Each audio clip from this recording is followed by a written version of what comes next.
Mas aí você continuou a sua vida, escola, estudou, enfim.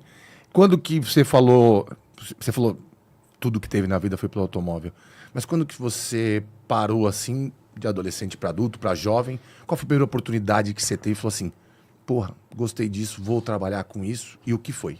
Eu tinha uns 16 para 17 anos de idade e eu fui trabalhar na revista Oficina Mecânica. O nosso saudoso Josias Silveira estava precisando de um cara que respondesse carta. E nessa idade, eu já estava trabalhando com o Senai, voltado para mecânico de automóveis. Foi minha primeira profissão de carteira assinada, mecânico de automóveis. E eu conhecia tudo de carro, nerd, assim. 0 a 100 do Gol CL, álcool, gasolina.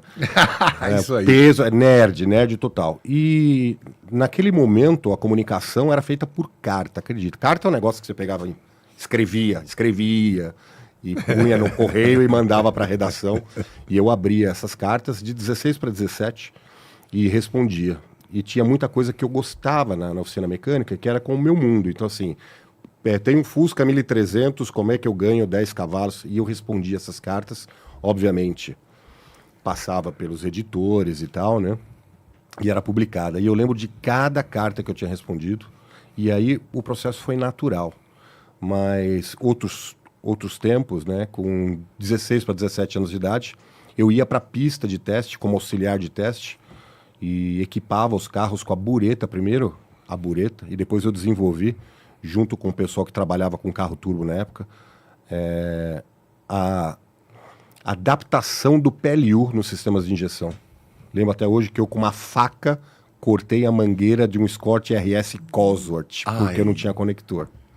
Mas fiz funcionar o consumo. E desde então, sempre na indústria ligada à área de teste, era auxiliar de teste do Bob Sharp, imagina. E que depois que terminava o teste, o Bob deixava eu dirigir os carros, que era uma outra pegada. E você falou do Detran. Quando eu fiz 18 anos de idade, no dia seguinte eu estava na autoescola para tirar a carta. E quando eu fui fazer o teste, eu fui dirigindo. Belo exemplo. Belo exemplo. Na época funcionava dessa maneira.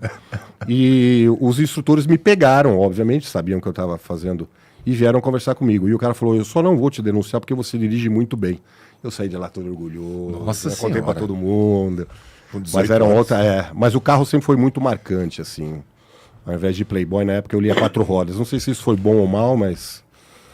Teve mais carro que filho, né? Verdade, uma filha só, mas estou no 3º casamento, então eu gosto do negócio. Né? Então, não, uma coisa não anula a outra. É verdade. E aí, trabalhou na oficina mecânica, respondeu carta, auxiliar de teste. Oficina mecânica, fui para 4 rodas, na 4 rodas eu fiquei um tempo lá e eu trabalhava Que ano? Isso 94 a 96. Eu li essa época. E aí eu trabalhava com os meus ídolos, né? O Douglas Mendonça, Luiz Bartolomé Júnior, o próprio Bob Sharp. E num determinado momento teve um rapa na revista 4 Rodas, onde a área técnica foi dizimada por uma questão política lá da editora naquela época. E eu tinha recebido uma proposta para assumir a área técnica não tinha nem 20 anos de idade. E eu não aceitei porque, na verdade, o trabalho nunca foi financeiro, né? Ainda mais com 20 anos de idade, né? Era muito mais o sonho. Então eu queria trabalhar com os ídolos. Quando os ídolos foram embora, não tinha mais sentido, né? E aí eu ligo para o Josias e volto para a revista Oficina Mecânica e começo a entender a dinâmica de você ser repórter, ser editor, pedir mais salário, ter mais cargo, ter mais autonomia. Isso foi no lançamento do Uno Turbo, que foi muito curioso, porque eu testei o Uno Turbo na 4 rodas, fui para a Oficina Mecânica e testei ele de novo, porque a 4 rodas testava os carros antes, né? E aí eu testei o carro de novo na Oficina Mecânica. Aí de lá eu caminhei para montar uma editora, junto com o Cláudio Karsug e o Ricardo Caruso, que era CCD Editora, que era Caruso, Karsug e Dilcia. Aí essa editora foi bem, cresceu bastante, nós chegamos a ter 4 ou 5 títulos, era uma época boa para vender revista de carro e... Trabalhei lá, né? Dava dinheiro. Você recebeu ou não? Às vezes tinha 90 dias, mas no final recebi tudo.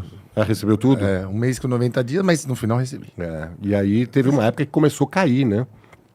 E os grandes editores que não enxergaram a chegada do digital sofreram, né? Eu cheguei nessa época, 2003. Então eu fui o primeiro a ter um site de motocicleta, porque na época eu era responsável aí trabalhando com o segmento de 2 rodas, que era o site da revista Moto e Técnica, que era hospedado inclusive no próprio UOL. Mas aí eu fui para a revista Motor Show, acabei arrendando a editora para o Leandro Melo, que hoje é meu parceiro de autosport, que é um apaixonado. O Leandrão é sensacional.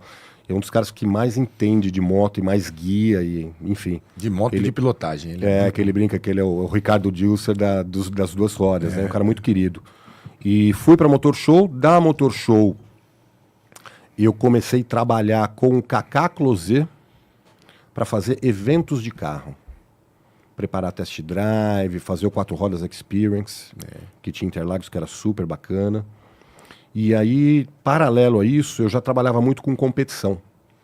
E nós tínhamos uma equipe que era uma equipe não oficial da GM, mas era apoiada pela marca. E no final de 2008, cuidando dessa equipe para fechar o patrocínio de novo, porque em 2008 a gente entregava o tricampeonato para a GM, então tinha tudo para renovar em 2009. E o Kaique, grande Carlos Henrique, hoje vice-presidente do Instituto Renault e diretor de comunicação, né? Da Renault. Tá me devendo uma visita, hein? Kaique não veio aqui ainda? Só para avisar. Não Kaique, veio ainda. Pelo amor de Deus, hein, chefe? 5 meses já esperando. E aí, se eu não me engano, no final de 2008, o Kaique me liga, pergunta se ia renovar com a GM e tal, que ele estava com um projeto para fazer e ele queria muito que eu participasse desse projeto, que foi uma das coisas mais bacanas que eu fiz na vida, assim, que era montar uma categoria de competição no Brasil, que não é fácil. Que não é fácil. E aí veio a Fórmula Futuro. Veio a Fórmula Futuro, ela nasce como Fórmula Fiat, vira Fórmula Futuro. Era um trabalho onde o Felipe Massa corria ainda na Ferrari. E era um sonho do Felipe criar uma categoria escola no Brasil. E o Felipe tinha uma cabeça muito boa para isso. Ele tinha realmente essa responsabilidade com os pilotos novos, né? E o Felipe estava num momento muito bom assim na Fórmula 1. E a Fiat topou fazer isso com o Felipe. O Felipe, até com a indicação da própria Ferrari. E aí a gente monta também o Troféu Linha, que foi um dos trabalhos mais bacanas. Johnny, eu andava de carro de corrida o dia inteiro e no final do mês o Kaique me pagava um salário. Era sensacional. Você recebeu o contra-cheque e falou assim, era quê? Sensacional. Pneu à vontade, álcool à vontade. Mas foi um ano de desenvolvimento, nasce um carro muito bem feito, muito bem projetado. Uma categoria muito acertada. Tipo assim, logo na primeira corrida nós tínhamos 20 e poucos carros no mesmo segundo. Eu lembro, era uma animal. As corridas eram maravilhosas. E aí, da engenharia, que nessa época eu estava na engenharia, teve uma apresentação para jornalista. Num determinado momento lá do campeonato, a gente muda o motor do carro, muda a turbina, tem um outro gerenciamento lá. E eu faço uma apresentação para a imprensa. Se eu não me engano, foi em Tarumã, na pista de Tarumã. E o Cláudio Ravix, também, ó. Iveco na época? Não, na época ele era FPT. FPT. Eu era engenharia da FPT e ele era comunicação. E ele fala, cara, eu quero que você vá para a comunicação. Você tem tudo a ver com a comunicação. E como na época, por uma questão de RH e tal, quem no fundo pagava o meu salário, mesmo eu estando ligado à engenharia, era a comunicação. E aí o Ravix falou, pode ir para lá para comunicação. Já que eu tô te pagando. Exatamente. Aí eu volto para as comunicações, de fato, e fico fazendo a comunicação da FPT, que era delicioso, porque você comunicava a área técnica.